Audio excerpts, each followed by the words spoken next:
ओम शांति, ओम शांति, ओम शांति। बाबा कह रहे हैं, मीठे बच्चे, तुम्हें याद में रहने का पुरुषार्थ जरूर करना है ना। अब निरंतर हो जाए याद, मैं आत्मा हूँ, मैं परमात्मा की हूँ और दुनिया का कुछ भी नहीं इच्छा रहे। इच्छा मात्रम अविद्या। हम क्यों कुछ सोचते हैं कि हम भविष्य के लिए कुछ कर रहे हैं? क्यों? पता है क्या कि कब तक जिंदा रहेंगे? फिर भविष्य के लिए सोचकर खुश क्यों हो जाना? हाँ, अभी चलते चलते कल क्या हो जाएगा? स्वभाव, संस्कार, वो आत्मिक दृष्टि में रखें। तो बाबा कहता है, क्योंकि याद के बल से ही तुम विकर्माजीत बनते हो। कोई भी चीज देह भान के अनुसार जो कुछ भी कर रहे हैं सब विक्रम है। तो विकर्माजीत कब बनेंगे? जब आत्मिक स्वरूप में रहकर परमात्मा की याद में रहेंगे। प्रश्न है, कौन सा ख्याल आया तो पुरुषार्थ में गिर पड़ोगे? खुदाई खिदमतगार बच्चे कौन सी सेवा करते रहेंगे? उत्तर है, कई बच्चे समझते हैं कि अभी तो टाइम पड़ा है ना, पीछे पुरुषार्थ कर लेंगे। परंतु मौत का नियम थोड़ा ही है कि आपके अनुसार चलेगी। है ऐसा कि हम सोच लिए अभी 10 साल जिएंगे तो जी लेंगे? अभी अभी क्या होगा ना कोई नहीं जानता। इसलिए हमें भविष्य के लिए कर्म अच्छा करके जाना है। धन दौलत समाज ये सब नहीं, हमें कर्म अच्छा करके जाना है। इस पर ध्यान देना चाहिए। हम भविष्य के लिए क्या रख रहे हैं, हम उस पे ध्यान दे रहे हैं। मेरा क्या होगा? हो सकता है धन रहे, कोई करने वाला ही ना रहे सेवा। ऐसी बहुत आत्माएं रही कि उसको कोई, अभी एक जगह एक माता शरीर छोड़ी, शरीर में थी, बेटा बहू सब बोल दिया ना कि हम इसकी सेवा नहीं करेंगे, भल धन दौलत किसी और को दे दो। और उसके बाद एक दूसरी माता जो ज्ञान में चलती है, वो उस घर में रहने लगी, बहुत बड़ा बिल्डिंग था और उसमें रहने लगी, वो सेवा की, लेकिन कोई उसका 1 रुपया नहीं लिया। क्या फायदा ऐसा? उसके बाद वो शरीर भी छोड़ दी, कोई देखने तक नहीं आया। और लोग सोचते हैं ना कि हम भविष्य के लिए रख लेंगे, ये बहुत बड़ा काम हो गया। नहीं, कर्म का खाता पूरा कीजिए, भगवान आपका साथी सहयोगी बनेगा। तो मौत का नियम थोड़े ही है, कल कल करते मर जाओगे। इसीलिए ऐसे मत समझो कि बहुत वर्ष पड़े हैं, है ना। कल कल करते करते मर जाओगे, इसलिए ये नहीं समझो कि बहुत वर्ष पड़े हैं। पिछाड़ी में गैलप कर लेंगे, यह ख्याल और ही गिरा देगा। जितना हो सके याद में रहने का पुरुषार्थ कर, श्रीमत पर अपना कल्याण करते रहो, है ना। मन मत पर, माया की मत पर नहीं कल्याण होगा, ये भ्रम है। बाबा कहते हैं श्रीमत पर अपना कल्याण करते रहो। रूहानी खिदमतगार बच्चे रूहों को सैल्वेज करने, पतितों को पावन बनाने की सेवा करते हैं ना। जो रूहानी खुदाई खिदमतगार हैं, जो मतलब आत्मिक दृष्टि से सेवा करने वाले बच्चे हैं, वो सैल्वेज क्या करते हैं? रूहों को शांति पहुंचाते हैं, आत्मा को शांत स्वरूप बनाते हैं। गीत बजाए ओम नमो शिवाय, ओम शांति। यह तो बच्चों को समझाया गया है कि निराकार बाप साकार बिगर कोई भी कर्म नहीं कर सकते हैं, पाठ बजा नहीं सकते। रूहानी बाप आकर ब्रह्मा द्वारा रूहानी बच्चों को समझाते हैं। किसको समझा रहे हैं बाबा? देहधारी को कि रूहानी बच्चों को? रूहानी बच्चों को। तो देह के अनुसार हम क्यों इच्छा रख लेते हैं? देह के अनुसार सुरक्षा कवच क्यों धारण कर रहे हैं? मौत जिस दिन आना रहेगा ना, हजारों सुरक्षा कवच लगा ले, वो खींच कर ले जाएगा। योग बल से ही बच्चों को सतो प्रधान बनना है, अच्छा से अच्छा बनना है योग बल से। फिर सतो प्रधान विश्व का मालिक बनना, यह बच्चों की बुद्धि में है। कल्प कल्प बाप आकर के राजयोग सिखलाते हैं। ब्रह्मा द्वारा आकर आदि सनातन देवी देवता धर्म की स्थापना करती हैं, यानी मनुष्य को देवता बनाती हैं। मनुष्य जो देवी देवता थे, सो अब बदल कर शूद्र और पतित हो गए। देह के अनुसार सोचना ही, चमड़े के अनुसार सोचना ही शूद्रपना है। तो जब हम देह के अनुसार सोच रहे हैं तो हम शूद्र हैं, ब्राह्मण बने ही नहीं। और जो ब्राह्मण नहीं बने उसका बाबा कैसे सहयोग करेगा, है ना। तो वो तो कुछ अल्पकाल के लिए चलो भक्ति किए तो चलो मिल जा रहा है कोई चीज। तो भारत जब पारसपुरी था तो पवित्रता पहले थी, तब सुख शांति सब कुछ थी। तो यह 5000 वर्ष की बात है। एक्यूरेट हिसाब किताब बाप बैठ समझाते हैं। उसमें ऊंचा तो कोई है नहीं। सृष्टि व झाड़ जिसको कल्प वृक्ष कहते हैं, उसके आदि मध्य अंत का राज बाप ही बता सकते। दुनिया का कोई भी मनुष्य आदि मध्य अंत को नहीं बता सकता है। भारत का जो देवी देवता धर्म था वह अब प्रायः लोप हो गया है। देवी देवता धर्म तो अभी रहा ही नहीं है ना। कितना भी लोग पूजा पाठ कर ले, लेकिन देवी देवता धर्म नहीं रहा। देने का संस्कार है क्या किसी में? हाँ, अपने लिए सभी जी रहे हैं, लेकिन देने का संस्कार नहीं है। और देने का भी है तो मतलब एक बहुत ज़्यादा लालच है कि कुछ ऐसे मिलेगा तो थोड़ा बहुत चलो दे देते हैं। अंश मात्र एक भिखारी पना की तरह दे रहे हैं। तो जो भिखारी पना की तरह देगा वो अपना भाग्य कैसा लिख रहा है? भिखारी पना का लिख रहा है। जो भरपूर दाता है वो दाता बनकर बहुत भरपूर हो जाएगा। तो देवताओं के चित्र तो जरूर है ना। देखो कैसे चित्र लगे हैं, कैसे लगे रहते, दिखते हैं। हाथ से देते ही जा रहे, रुकते हैं क्या? थोड़ा सा बीच बीच में हाथ मोड़ लेते, ऐसे होता है क्या? जो दे रहे हैं देते जा रहे, कुछ सोचना नहीं कि कल क्या होगा, हमको आज समर्पण करना है। यह तो भारतवासी जानते हैं। सतयुग में लक्ष्मी नारायण का राज्य था। भल शास्त्रों में यह भूल कर दी है जो कृष्ण को द्वापर में ले गए। बाप ही आकर भूले हुए को रास्ता दिखा रहे हैं, बताते हैं। रास्ता बतलाने वाला आता है तो सब आत्माएं मुक्ति धाम में चली जाती हैं। इसीलिए उनको कहा जाता सभी का सदगति दाता। रचता तो एक ही होता है, एक ही सृष्टि होती है। वर्ल्ड की हिस्ट्री ज्योग्राफी भी एक होती है, एक होती है ना, दो दो नहीं होता है। तो वह रिपीट होती रहती है। सतयुग, त्रेता, द्वापर, कलयुग, फिर संगम युग, फिर क्या आएगा? फिर सतयुग आएगा। तो कलयुग में पतित और सतयुग में पावन होते हैं। सतयुग होगा तो जरूर कलयुग का विनाश होगा ना। जब लाइट जल जाता है तो अंधेरा समाप्त हो जाता है ना। तो उसी तरह जब सतयुग आएगा तो कलयुग समाप्त हो जाएगा। तो विनाश से पहले स्थापना होगी। सतयुग में तो स्थापना नहीं होगी ना। सतयुग में जाकर स्थापना तो नहीं होगी। यहाँ ही देखा जा रहा कि आत्मिक स्थिति में कौन से बच्चे रह रहे। जो आत्मिक स्थिति में रहेंगे वही सतयुग के अधिकारी बनेंगे, है ना। यहाँ पर देव भान के अनुसार अंश मात्र भी त्रेता युग में चले जाएंगे। तो भगवान आएगा ही तब जब पतित दुनिया होगी। टोटल आत्माएं पतित हो जाती हैं। सतयुग तो है ही पावन दुनिया। पतित दुनिया को पावन दुनिया बनाने भगवान को आना पड़ता है। अब बाप सहज से सहज युक्ति बताते हैं। देह के सब संबंध छोड़ देही अभिमानी बनकर बाप को याद करो। बाबा क्या बोल रहे हैं कि देह और देह के संबंधों को भी छोड़ो और देही अभिमानी बनकर बाप को याद करो। देह अभिमान में याद करना वो अल्पकाल के दे के आपका खत्म कर दे रहा पुण्य का खाता। देही अभिमानी बनकर याद करेंगे तो कोई इच्छा रहेगा ही नहीं। क्या इच्छा रखना? तो कोई एक तो पतित पावन है ना। तो भक्तों को फल देने वाला एक ही भगवान है। भक्तों को ज्ञान देती हैं।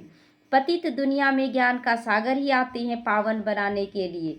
तो पावन बनते ही योग से हैं। योग किससे लगा रहे हैं? अगर योग आत्मा समझकर परमात्मा से लगा रहे हैं तो आपको शक्ति मिलेगी, आप डिटैच होते जाएंगे। लेकिन अगर भक्ति भाव से याद करें तो भक्ति के अनुसार पूरा होगा, लेकिन बाप के अनुसार पूरा नहीं होगा।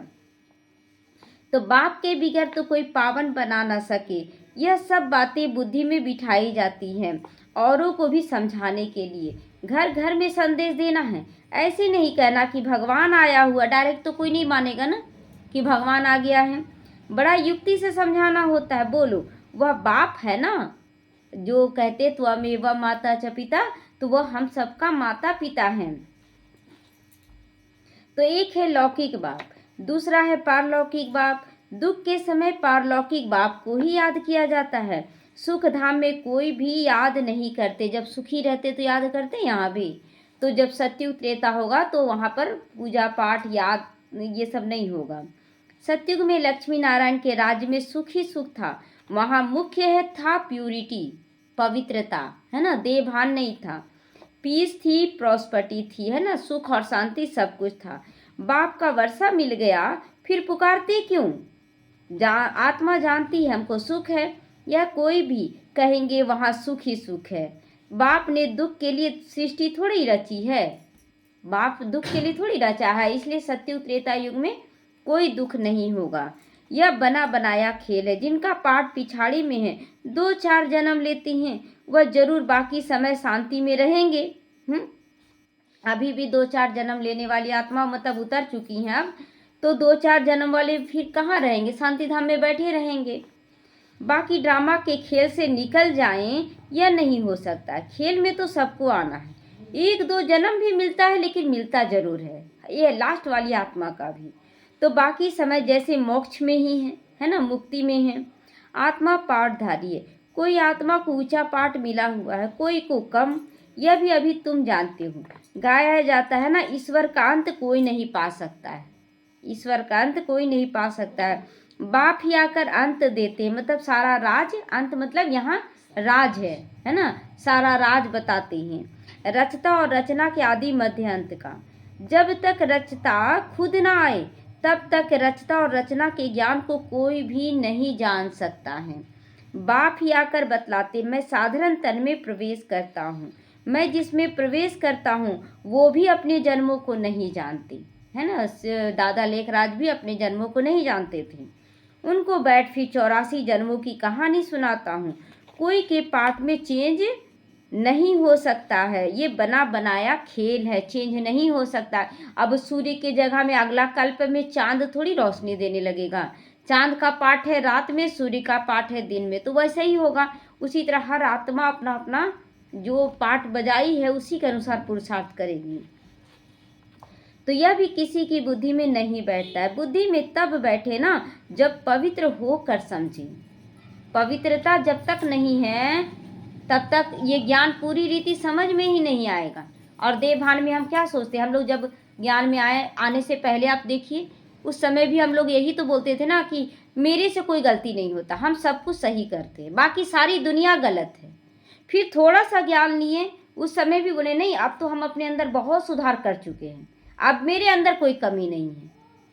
फिर कुछ कमी दिखा विघन में, फिर बोले कि नहीं अब इस विघन को और सुधारना है। तो हमेशा तो एक अहंकार में जी रहे हैं कि हम बहुत परफेक्ट है, बाकी सारी दुनिया गलत है। वास्तव में सबसे ज़्यादा गलत हम लोग हैं। पहले अपने आप को सुधारें। सामने वाला गलती तभी कर रहा है जब उनके पूर्वज गलती कर रहे हैं, उनके माता पिता गलती कर रहे हैं, और माता पिता के रूप में, पूर्वज के रूप में बाबा हम लोगों को बैठा रहा है। तो हम अपनी, बाबा पिछले बार मुरली में बोला ना कि जब कोई गलती करता है तो समझो हमसे गलती हो रही है, ये नहीं कि वो ऐसा कर रहा वैसा कर रहा, बिल्कुल नहीं। तो बुद्धि में बैठे तब ना, जब पवित्र होकर कुछ काम करो, देह भान में काम करोगे तो थोड़ी समझ में आएगा। बोले नहीं हम बिल्कुल शुद्ध पवित्र हैं, है ना। ब्राह्मण लोग भी किसी से छुआएंगे नहीं कि नहीं हम तो शुद्ध पवित्र हैं। वही हिसाब हम लोगों का भी है। हम लोग बहुत अहंकार में जीते, हम लोग बहुत अच्छे हैं। तो अच्छी रीति समझने के लिए 7 रोज भट्ठी है ना, तो भट्ठी करना है, योग करना, तपस्या करना। देखिए आप कि कैसे सुधार होता है। भागवत आदि भी 7 दिन रखते हैं ना, भागवत गीता जब पढ़ते तो 7 दिन का रखते हैं। तो यहाँ भी समझ में आता है कम से कम 7 दिन के सिवाय कोई समझ नहीं सकेंगे। कोई कोई तो अच्छा समझ लेते हैं, कोई कोई तो 7 रोज समझ कर भी कुछ नहीं समझते हैं ना। सारा ज्ञान सुन रहे हैं, समझ रहे हैं, लेकिन फिर भी आत्मिक स्थिति क्या होता वो अभी तक नहीं आया है। बुद्धि में बैठता ही नहीं। कह देते हम तो 7 रोज आए हैं, हमारी बुद्धि में कुछ बैठता नहीं। ऊंचा पद पाना नहीं होगा तो बुद्धि में नहीं बैठेगा। क्लियर है। अगर हमारे अंदर युद्ध चल रहा है, अगर हमारे अंदर रहम भावना नहीं, अगर हमारे अंदर चिंता फिक्र है भविष्य को लेकर, तो समझ लें ऊंचा पद हम पाने लायक नहीं हैं। अच्छा, फिर भी उनका कल्याण तो हुआ ना। फिर भी चलो ज्ञान में आ गए तो कल्याण तो कुछ हुआ ना, कम से कम आ तो गए। प्रजा तो ऐसी ही बनती है, प्रजा ऐसी ही बनती है। जब हम पूरी तरह से आत्मिक में नहीं है तो प्रजा तैयार हो रही है, ऐसी प्रजा को कहेंगे। बाकी राज्य भाग लेना, उसमें तो गुप्त मेहनत होती है। मतलब हम गुप्त रूप से देखिए हम किस स्थिति में हैं, किसी भी देवभान में नहीं। बाप को याद करने से विक्रम विनाश होते हैं। अब करो ना करो, परंतु बाप का डायरेक्शन तो यही है बच्चे, आत्मिक स्थिति में मुझे याद करो। प्यारी वस्तु को याद किया जाता है ना, तो प्यारी वस्तु है परमात्मा। तो तो परमात्मा को किस रूप में याद करने से करंट आएगा? आत्मिक दृष्टि से ना। तो भक्ति मार्ग में भी गाते पतित पावन आओ, वह अब मिला है। कहते हैं क्या, मुझे याद करो तो कट उतर जाएगी। जो जंक लगा हुआ है हमारे ऊपर विषय विकारों का, वो उतर जाएगा। लेकिन आत्मिक स्थिति में हम एकदम बैठ जाएं योग में, एक एक घंटा, दो दो घंटा, चार चार घंटा, लेकिन हम अंदर में चिंतन ही नहीं चलाएं कि मेरी स्थिति क्या है, तो प्राप्ति स्वरूप नहीं बन पाएंगे। बादशाह सहज थोड़ी मिल सकती है, बादशाही इतना आसान तो बादशाही मिलना नहीं है। तो कुछ तो मेहनत होगी ना, अंदर में चलाना है, याद में ही मेहनत करनी है। मुख्य है ही याद की यात्रा, अंदर में क्या चल रहा है। शांत मन तो नहीं बैठ सकता है, कुछ ना कुछ तो चलता है, लेकिन उस पर अटेंशन ही नहीं देते। हम लोग बोलते 4 घंटा योग में बैठ गए। अरे 4 घंटा में वो सुधार तो दिखेगा, आपके चेहरे चलन में दिखेगा। बहुत याद करने वाले कर्मातीत अवस्था को प्राप्त कर लेते हैं। पूरा याद ना करने से विक्रम विनाश नहीं होंगे। योग बल से ही विक्रमाजीत बनना है। ज्ञान तो सबके पास है। आज कितनी 33 करोड़ ब्राह्मण आत्मा बनेगी, सबके पास ज्ञान आ गया, लेकिन सब नंबरवार क्यों है? क्योंकि योग का शक्ति नहीं धारणा कर नहीं रहे पूरी रीति। आगे भी योग बल से ही विकर्मों को जीता है। लक्ष्मी नारायण इतने पवित्र कैसे बने, जबकि कलयुग अंत में कोई भी पवित्र नहीं है, है ना। लक्ष्मी नारायण भी पवित्र तो नहीं थे, लेकिन फिर लक्ष्मी नारायण बने। कितना पुरुषार्थ किए होंगे। इसमें तो साफ है, यह गीता के ज्ञान का एपिसोड रिपीट हो रहा है। मतलब इससे साफ होता है कि जब कलयुग का एकदम पतित दुनिया है और अभी गीता का ज्ञान दिया जा रहा है, तो समझ ले कि अभी तैयारी चल रहा है सतयुग में देवी देवता बनाने का। शिव भगवान उवाच, भूले तो होती रहती है ना, सबसे भूले तो होती रहती हैं। बाप ही आकर अभूल बनाते हैं, ज्ञान देते हैं ना कि क्या हमसे गलतियां हो रही हैं। भारत के जो भी शास्त्र वो सब भक्ति मार्ग के हैं। बाप कहते मैंने जो कहा था वह किसी को भी पता नहीं, जिन्हों को कहा था उन्होंने पद पाया, है ना। जो ज्ञान बाबा दे रहे हैं किसी को पता ही नहीं, और जो अच्छे से सुना समझा धारण किया वो ऊंचा पद के अधिकारी बन जाते हैं। 21 जन्मों की प्रारब्ध पाई, फिर ज्ञान प्राय लोप हो जाता है। तुम ही चक्र लगा कर आई हो, कल्प पहले जिन्होंने सुना है वही आकर सुनेंगे। अभी तुम जानते हो हम सैपलिंग लगा रहे, बीजारोपण कर रहे हैं ज्ञान का, मनुष्य को देवता बनाने का। तो यह दैवी झाड़ की सैपलिंग लग रही है। वो लोग फिर उन झाड़ों की सैपलिंग बहुत लगाते रहते ना, फूलों का झाड़ लगाते, फलों का झाड़ लगाते हैं, और हम लोग अच्छे कर्मों का झाड़ लगा रहे हैं, बीजारोपण कर रहे हैं। तो बाप आकर कंट्रास्ट बताते हैं, अंतर क्या है दोनों में। वो तो प्रकृति का है और यहाँ पर कर्मों का बीज बोना है, श्रेष्ठ कर्मों का। बाप दैवी फूलों का सैपलिंग लगाते हैं, वो लोग प्रकृति के फूलों का सैपलिंग लगाता है। हम लोग बाबा क्या करवा रहा है, दैवी फूलों का। मतलब जो बाबा के बच्चे बन रहे वो देवी देवता बन रहे, तो देवी देवताई का संस्कार भर रहे बाबा। वे तो जंगल में का सैपलिंग लगाते रहते, जंगल बन जाता है। तुम दिखाते भी हो, कौरव क्या करत भय और पांडव क्या करत भय। कौरव क्या किए, चाहिए चाहिए चाहिए, हम ये कर ले अपने लिए, ये बना ले, और पांडव श्रेष्ठ कर्म करते गए, कृष्ण के श्रीमत पर चले। उसमें यही दिखाया ना।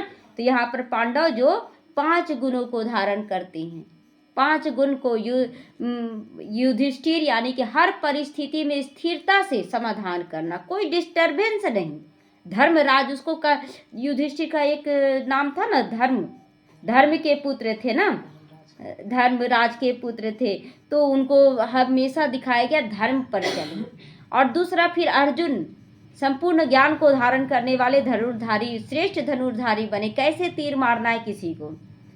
जो तीसरा क्या है, भीम आत्मबल रहा, कहीं भी डिस्टर्ब नहीं हुए। फिर चौथा है नकुल, जो नियम मर्यादाओं पे चलकर अपने कुल का नाम रोशन किए। और चौथा है सहदेव, जो देवता बनकर सबको सहयोग देने वाले बने। तो ये उनके क्या प्लान है और तुम्हारे क्या प्लान्स हैं। वो तो अपना प्लान बनाते हैं कि दुनिया बढ़े नहीं, फैमिली प्लानिंग करे, जो मनुष्य जास्ती ना बढ़े उनके लिए मेहनत करते रहते हैं।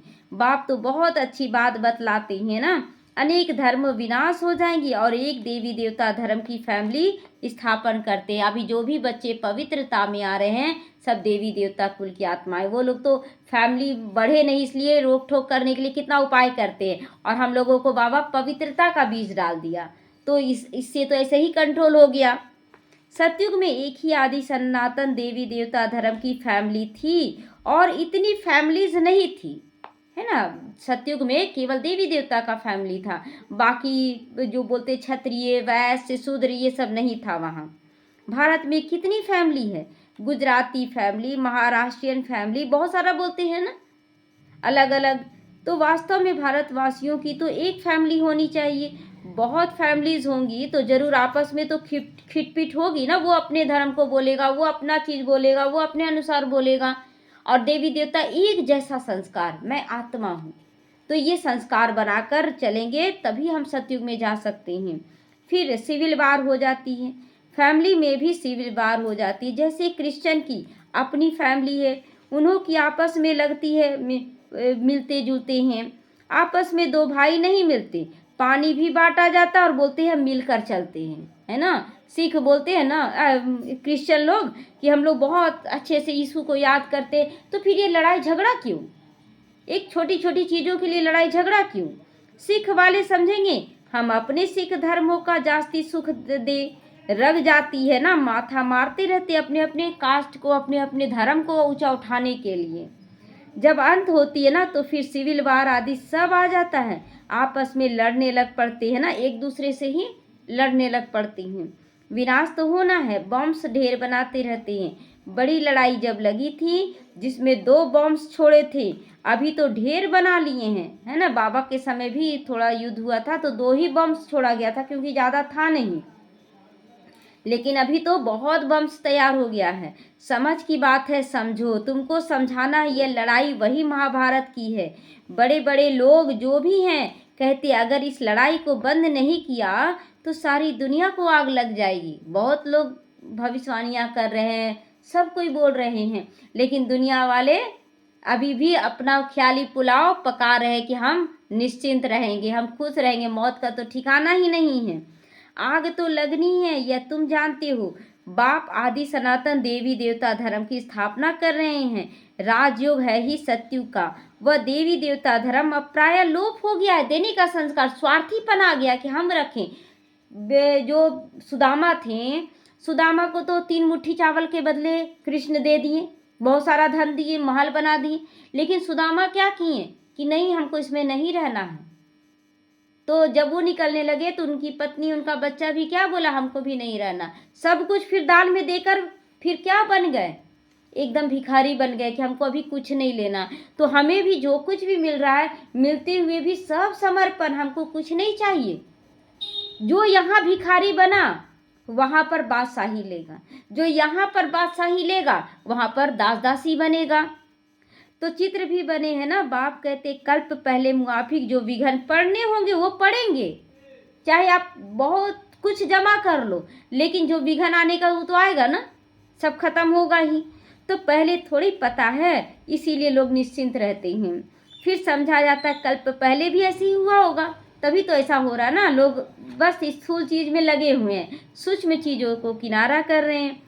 तो यह बना बनाया ड्रामा है, ड्रामा में हम बांधे हुए हैं।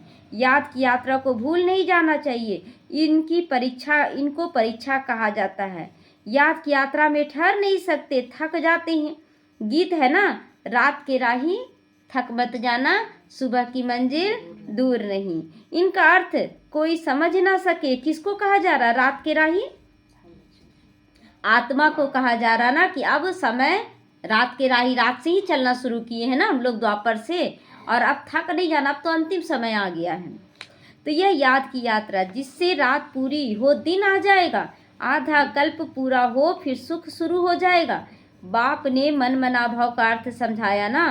फिर सिर्फ गीता में श्री कृष्ण का नाम डालने से वो ताकत नहीं रही। अब कल्याण तो सबका होना है ना, इसलिए बाबा सबका कल्याण कर रहे हैं। गोया हम सब मनुष्य मात्र का कल्याण कर रहे हैं। भारत खास, दुनिया आम, सबका श्रीमत पर हम कल्याण कर रहे हैं। कल्याणकारी जो बनेंगे वर्षा उनको ही मिलेगा ना। जो केवल अपने स्वार्थ के लिए जी रहे उसको क्या मिलेगा, वो तो केवल अपने लिए लेके संतुष्ट हो गया। लेकिन जो सबके कल्याणार्थ सोचेंगे, हम अपना तन मन धन सब बाप के कार्य में दें, तो उसका बाबा कहता वर्षा पूरा मिलेगा। याद की यात्रा के सिवाय कल्याण हो न सके। याद की यात्रा से क्या होगा, हम पवित्र बनेंगे। पवित्र बनेंगे तो दैवी गुण धारण करेंगे, देने का संस्कार है, तो इससे कल्याण होगा। अभी तुमको समझाया जाता है, वह तो बेहद का बाप है। बाप से वर्षा मिला था। भारतवासियों ने 84 जन्म लिए, पुनर्जन्म का हिसाब है ना। कोई समझते ही नहीं कि 84 जन्म कौन लेते हैं। अपने ही श्लोक आदि बनाकर सुनाते रहते हैं, बस ज्ञान देते रहते हैं ना। देखते हैं कितना विस्तार करके सुनाते हैं।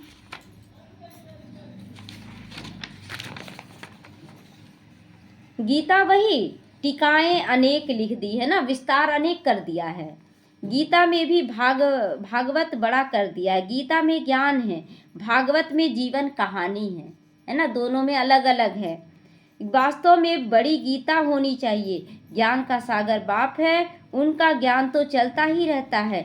वह गीता तो आधे घंटे में पढ़ लेती हैं। अभी तो तुम यह ज्ञान सुनते ही आते हो। दिन प्रतिदिन तुम्हारे पास अनेक लोग आते रहेंगे, धीरे धीरे भी आएंगे। अभी ही अगर बड़े बड़े राजा आ जाए तो फिर देरी ना लगे विनाश होने में। अब तो समय आ चुका है ना, ये तो साकार मुरली है। तो अगर बड़े बड़े राजा यहाँ जाएं तो देरी ना लगी, लेकिन अब सारी आत्माओं का आने का समय हो गया है, तो झट आवाज निकल जाए। इसीलिए युक्ति से धीरे धीरे समझा चलता रहता है। यह है ही गुप्त ज्ञान। किसी को भी पता नहीं कि क्या कर रहे हैं। लोग को पता ही नहीं कि हम क्या कर रहे हैं, अच्छा बीज बो रहे हैं कि बुरा बीज। देह भान में बोया हुआ कोई भी बीज विक्रम है। आत्मिक दृष्टि से बोया हुआ बीज सब सुकर्म है, श्रेष्ठ कर्म है। तो रावण के साथ तुम्हारी बुद्धि कैसी है, कैसे है, यह तो तुम ही जानो और कोई जान न सके। रावण के साथ बुद्धि कैसा हो जाता है, कुछ न कुछ अंदर में लोभ, लालच, काम, क्रोध, अहंकार सब आ जाता है। और बाबा के साथ कुछ नहीं चाहिए, संपूर्ण वैराग्य, कुछ भी नहीं चाहिए। भविष्य क्या होगा उसको हमको सोचना ही नहीं है। हमें वर्तमान में बस अच्छा करना है, इसका चिंता करना है। भगवान उवाच, तुम सतो प्रधान बनने के लिए मुझे याद करो, पाप नाश हो जाएंगे। जब पाप ही नहीं रहेगा तो हमारे साथ कुछ गलत होगा क्या? हम क्यों सोचते हैं कि हमारे साथ गलत होगा? क्योंकि हम जान रहे हैं कि हम पाप किए कर रहे हैं बहुत, तो इसीलिए डर में हम कुछ ना कुछ सुरक्षा कवच बना रहे हैं। पवित्र बनो, सब तब तो साथ ले जाऊं। बाबा कहते परम धाम भी अगर साथ ले जाएंगे तो उसके लिए भी तुमको पवित्र बनना पड़ेगा। जीवन मुक्ति सबको मिलनी है। रावण राज्य में मुक्ति हो जाएगी, रावण राज्य से मुक्ति हो जाएगी। तुम लिखते भी हो, हम शिव शक्ति ब्रह्मा कुमार कुमारियां श्रेष्ठाचारी दुनिया स्थापन करेंगे।